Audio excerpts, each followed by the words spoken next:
IMF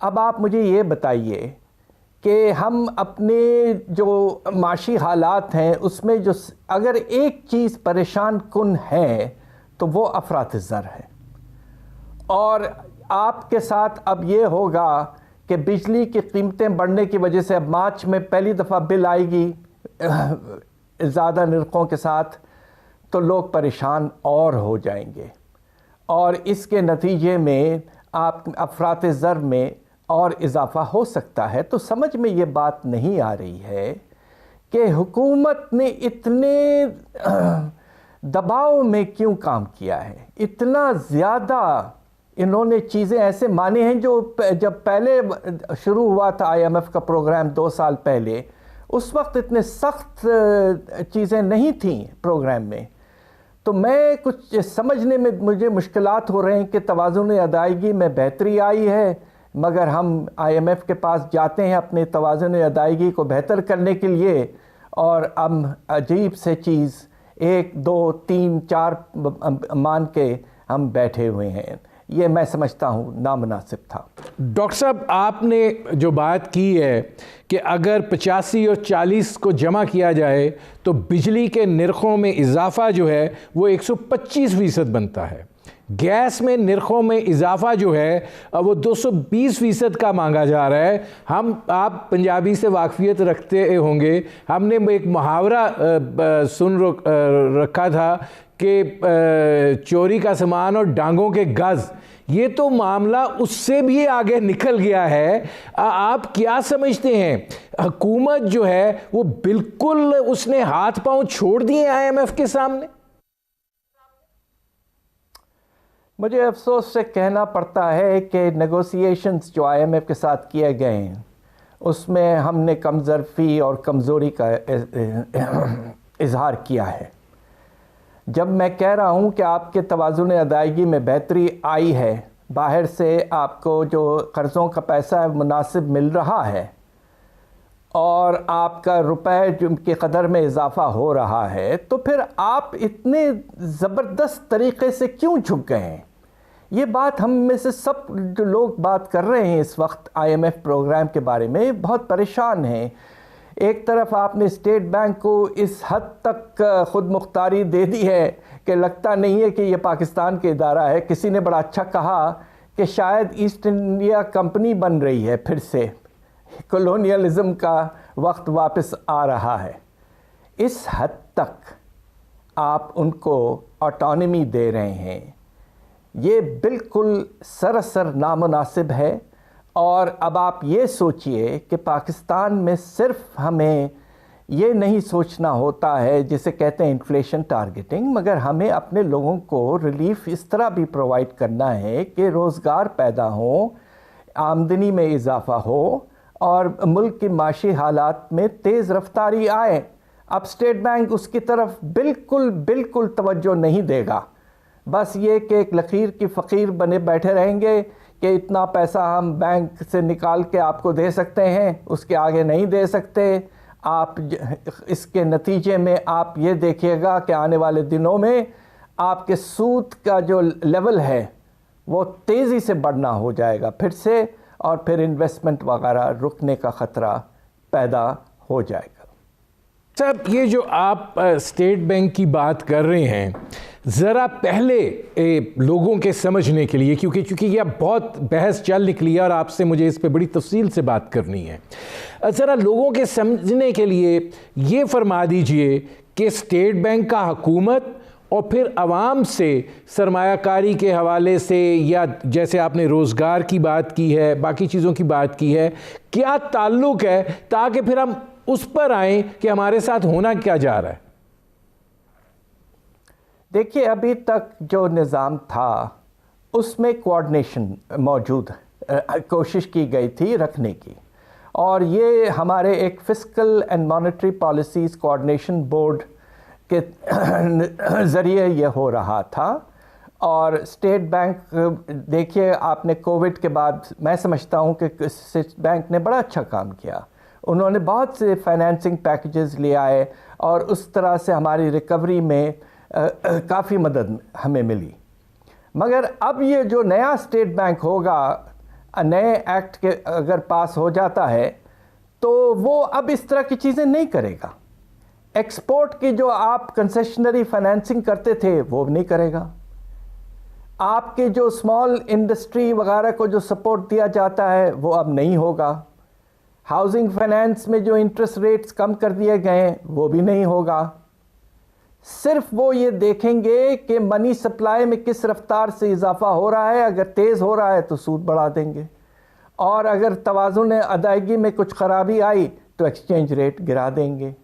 تو یہ بالکل جسے کہتے نا ایک ون ٹریک نظام بن جائے گا، اور جو دوسرے جو ہمارے پالیسی کے لحاظ سے کنسیڈریشنز ہوتے ہیں، روزگار اور غربت کا خاتمہ وغیرہ، یہ سب مانیٹری پالیسی سے بالکل بالکل نکل جائے گا.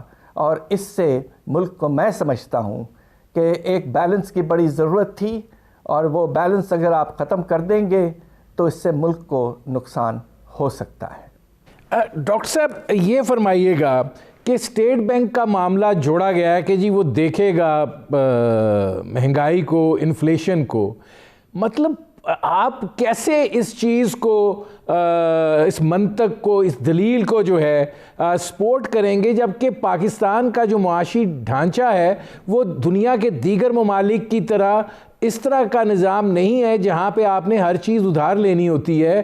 ہمارے ہاں تو سب کچھ ہمارا اپنا ہے، اور ہماری ایک بڑی حد تک کیش اکانومی ہے. تو اسٹیٹ بینک خالی انفلیشن کو کیسے کنٹرول کرے گا، یہ چیز سمجھ میں نہیں آ رہی ہے. جی بالکل آپ مناسب کہہ رہے ہیں. دیکھیے افراط زر کے بہت سے وجوہات ہوتے ہیں، صرف منی سپلائی کے اضافے سے نہیں ہوتا ہے. اس میں جسے ہم کہتے ہیں کاسٹ پش ہے. اب آپ یہ دیکھیے کہ تیل کی جو قیمتیں ہیں وہ بڑی ہیں. اب وقت آنے پر پاکستان میں بھی ہمیں بڑھانا پڑے گا. دوسری طرف آپ یہ دیکھیے کہ جب ہمارے صنعتی پیداوار میں کمی آئے، یا زرعی پیداوار میں جس طرح اب کمی آئی ہے، تو کھانے پینے کی چیزوں میں اضافہ ہوتا ہے. تو اس میں بہت سے فیکٹرز ہوتے ہیں جس کے نتیجے میں افراط زر ہمارے جیسے ملکوں میں ہوتا ہے، صرف منی سپلائی کی وجہ سے نہیں ہوتا. تو اس لیے آپ کو یہ سوچنا ہے کہ انفلیشن ٹارگیٹنگ اس وقت آپ کر سکتے ہیں جب انفلیشن جو ہے وہ صرف مانیٹری فیکٹرز کی وجہ سے ہو رہا ہے، اور ایسا نہیں ہے. دوسری طرف جو بات اہم ہے وہ یہ ہے کہ انفلیشن ٹارگیٹنگ میں ٹارگیٹ کون سیٹ کرے گا بھائی؟ کیا اب اسٹیٹ بینک خود اپنا ٹارگیٹ سیٹ کرے گا؟ ہمارے آئین کے نظام کے تحت جو ہمارا سب سے اہم ادارہ ہے، اور وہ ہے نیشنل اکنامک کونسل، اور وہ طے کرتا ہے سال کے جو ٹارگیٹس ہوتے ہیں جس میں اینول پلان تیار ہوتا ہے. 2 ٹارگیٹس بہت اہم ہوتے ہیں. ایک ٹارگیٹ ہے افراط زر، اور دوسرا ٹارگیٹ ہے کہ شرح نمو کیا ہوگا. تو اب آپ کہہ رہے ہیں کہ ہم بس ایک ہی ٹارگیٹ کی طرف جائیں گے، اور یہ بھی واضح نہیں ہے ایکٹ میں کہ ٹارگیٹ کون سیٹ کرے گا. Target has to be set by the prime minister chairing the national economic council. دوسری طرف یہ ادارہ پاکستان کا ادارہ ہے. دوسرے اداروں کے طرح اس کو پارلیمنٹ میں اکاؤنٹیبل ہونا چاہیے. یہ الفاظ آنے چاہیے ایکٹ میں that it is ultimately accountable to the supreme body, the parliament. یہ 2 چیزیں جب تک نہیں آتی ہیں، میں سمجھتا ہوں کہ یہ سراسر غلط ہے. اس طرح کے اٹانومی ہمارے ملک کے انٹرسٹ میں یقیناً نہیں ہے. ڈاکٹر صاحب مجھے ایک بریک لینا پڑ رہا ہے. ناظرین، میرے آج کے مہمان سابق وزیر خزانہ پاکستان ڈاکٹر حفیظ پاشا، ان سے ہماری گفتگو جاری ہے. وقت ہوا ہے مختصر سے کمرشل بریک کا. ملتے ہیں اس وقفے کے بعد.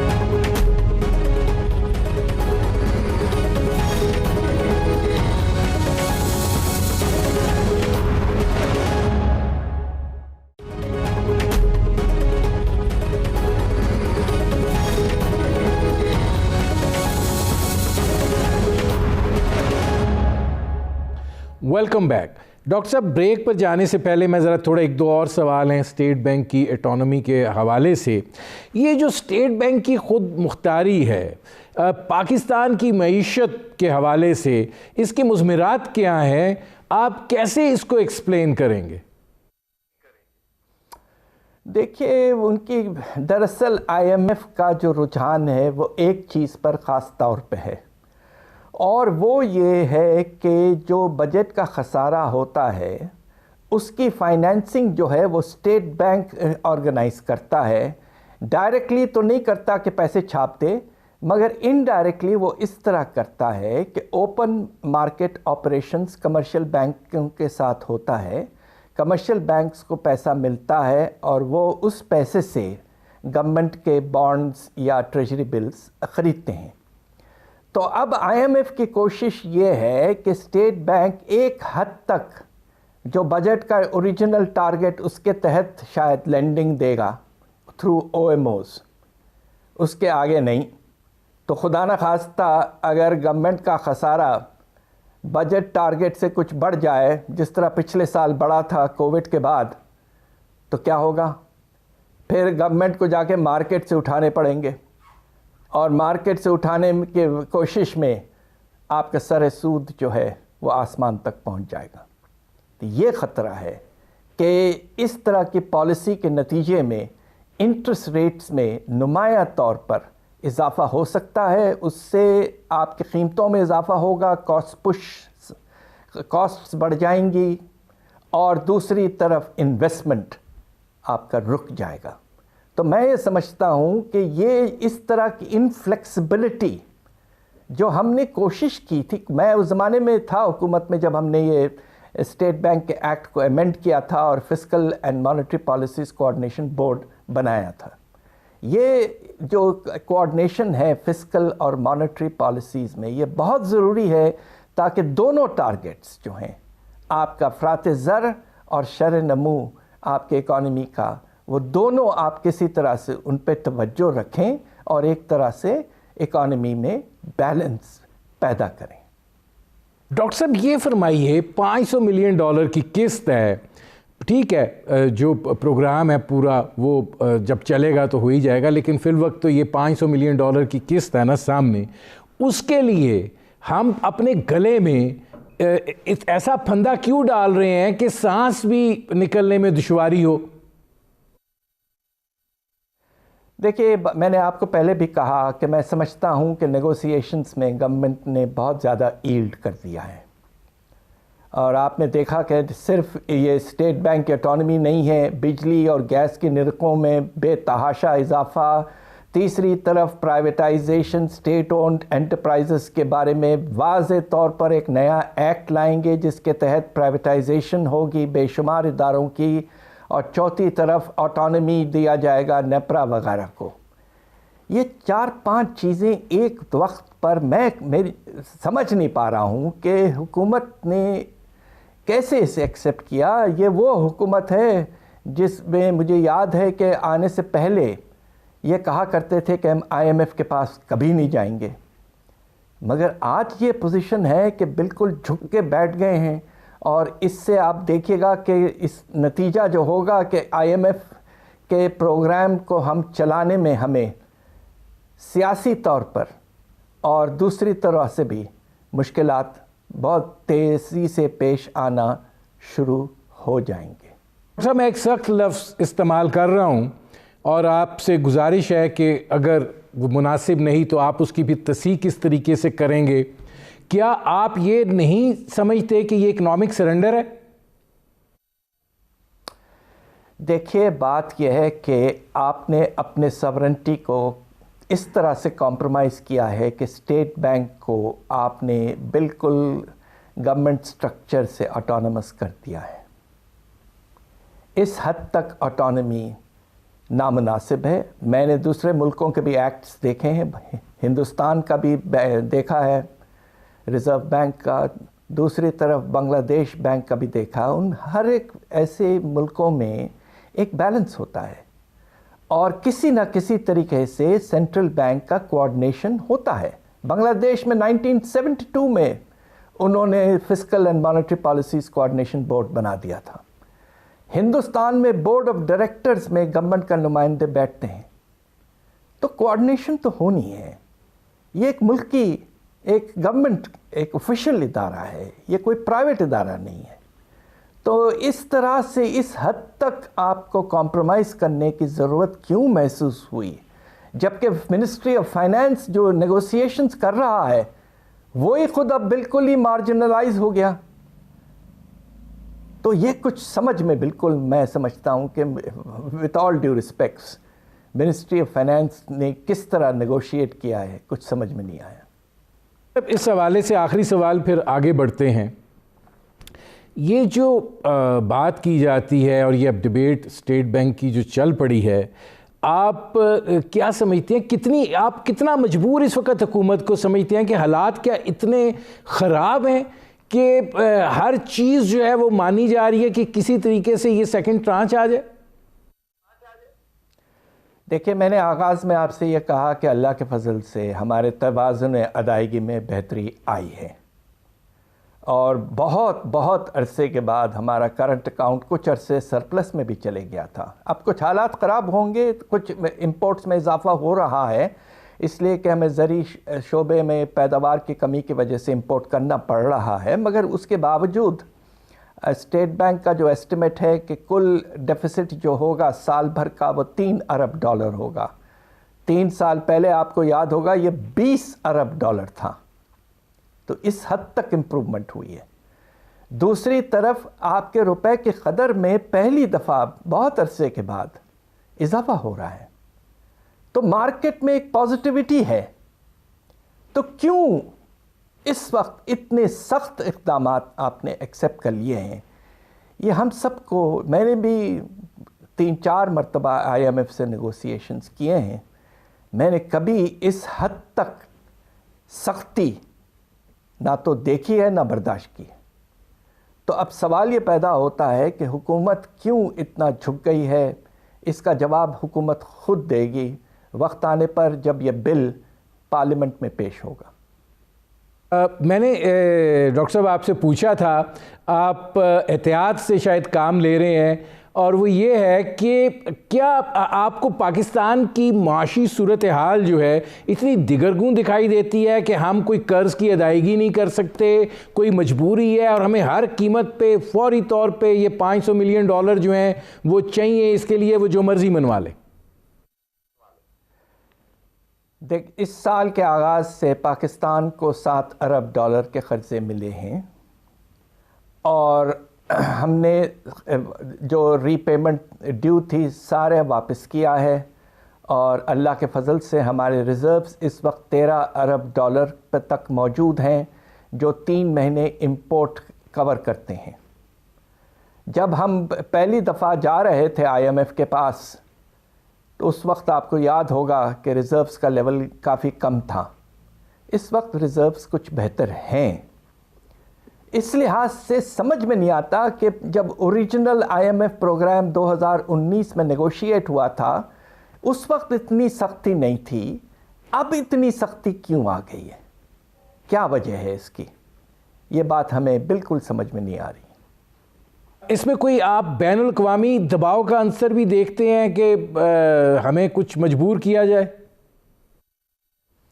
یہ ہو سکتا ہے کہ کوشش یہ کی جا رہی ہے کہ پاکستان کو ایک بات سمجھایا جائے, اور میں ذرا دبے انداز میں یہ بات کہوں گا, آپ کی اجازت ہو, کہ چائنا کے ساتھ جو ہمارا رشتہ ہے, آپ کو تو پتہ ہے اس وقت امریکہ اور چائنا میں تقریباً ایک لفظی جنگ چل رہی ہے, اور امریکہ نے ٹریڈ ریسٹرکشنز بھی لگا دیے تھے کافی سال پہلے, اور کافی ٹرمپ تو بہت ہی خلاف تھے.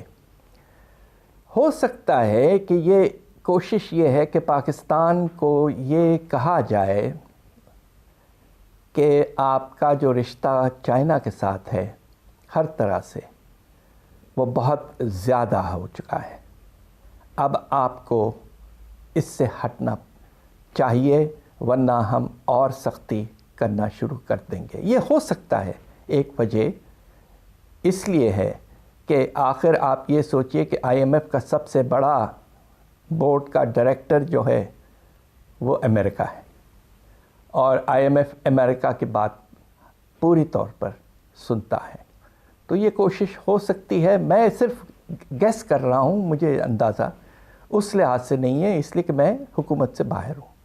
ڈاکٹر صاحب اب یہ ذرا فرمائیے، یہ جو بجلی اور گیس کی اندھا دھند قیمتیں بڑھائی جا رہی ہیں، یہ ریگولیٹری ادارے کس مرض کی دوا ہیں، اور کیا حکومت کو اندازہ ہے کہ اس کے نتیجے میں مہنگائی کا کیا طوفان بدتمیزی آئے گا؟ بات یہ ہے کہ ہم سے یہ کہا گیا تھا پچھلے سال کہ اللہ کے فضل سے سرکولر ڈیٹ میں جو اضافہ ہے وہ روکا جائے گا، مگر جب سال ختم ہوا ہے تو پتہ چلا کہ 550 ارب کا اضافہ ہوا ہے سرکولر ڈیٹ میں. گورنمنٹ یہ بالکل کنٹرول نہیں کر پائی، اور لاسز جو ہیں وہی لیول پہ ہیں اور کچھ اضافہ بھی ہوا ہے. تو نتیجہ یہ ہے کہ پاور سیکٹر میں جو انیفیشنسیز ہیں اور جو لاسز ہیں ان کو کنٹرول کرنا بہت ضروری تھا. دوسری طرف ہم سے یہ بھی کہا جا رہا ہے کہ ہم نے IPPs کے ساتھ کچھ نئے نیگوسیشنز کر کے کچھ ٹرمز بہتر حاصل کیے ہیں. تو اگر یہ سب ہوا ہے تو اب یہ اتنی زیادہ قیمت بڑھانے کی ضرورت کیوں محسوس ہوئی ہے کہ آپ تقریباً آپ سب ملا لیں فیول ایڈجسٹمنٹ چارج کو اور جو ابھی بڑھ چکا ہے ٹیرف اور آنے والا ٹیرف انکریز، تو یہ کل ملا کے 10 روپے تک پہنچ جائے گا.